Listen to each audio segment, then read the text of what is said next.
In a heart-wrenching journey spanning continents, 3 African elephants will soon embark on a transformative path to healing and freedom. Vantara, a world-renowned wildlife sanctuary in India, will soon welcome Aktaun, Kani and Meena, a trio of African forest elephants who had spent nearly 23 years under the harsh, confining conditions of a private zoo in Tunisia. For these majestic creatures, a new life of care and compassion awaits. In a powerful act of compassion and responsibility, Vantara, one of the world's leading wildlife rescue centers, is preparing to receive 3 African forest elephants from the arid confines of Tunisia. These elephants, Aktaun, Kani and Meena, are between 28 and 29 years old, and their lives have been anything but ordinary. For 2 decades, they have lived in Frejia Park, a private zoo in Tunisia, where they were brought from Burkina Faso as young calves. What began as a hopeful chapter for these elephants has, over the years, become a story of neglect and financial hardship. Frejia Park, once an attraction for visitors seeking a glimpse of these majestic creatures, faced mounting financial challenges that left it unable to meet the elephants' complex and ever-evolving needs. The zoo,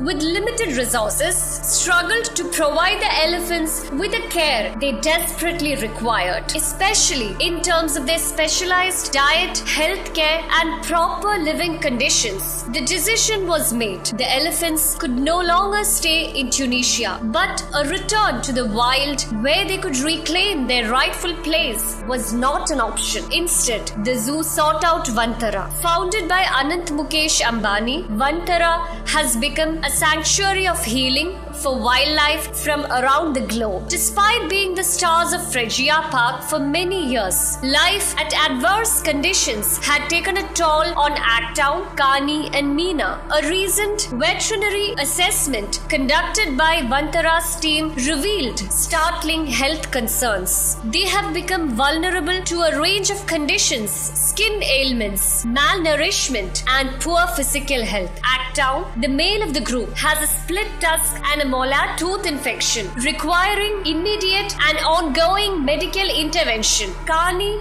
one of the females, has cracked nails, likely due to prolonged exposure to hard, unnatural flooring. Their living quarters were little more than poorly ventilated concrete cells with limited access to natural elements like fresh water, green forage, or the essential mental stimulation elephants need to stay healthy.